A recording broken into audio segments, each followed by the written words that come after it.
L'avantage d'un ETF, c'est que tu peux l'acheter dans un PEA et donc profiter de l'avantage fiscal du PEA, alors que c'est un ETF qui va répliquer le S&P 500.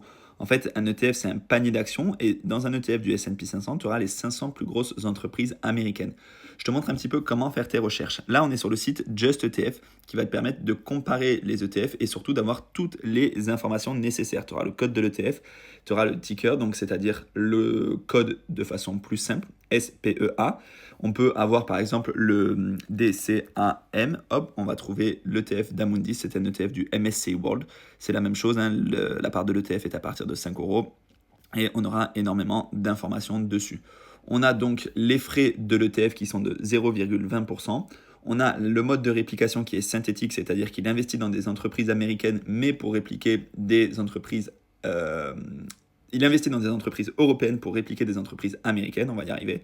Et l'avantage, c'est donc que c'est éligible au PEA. Et le mode de distribution des dividendes, c'est capitalisant, c'est-à-dire qu'il réinvestit lui-même les dividendes pour justement pouvoir faire croître les intérêts composés de façon plus rapide, on va dire.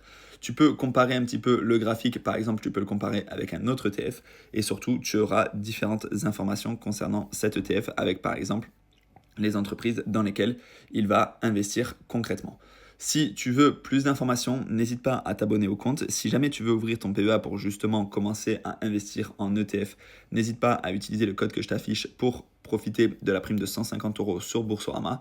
Et ensuite, tu pourras ouvrir PEA compte titre et profiter de tout cet investissement en bourse.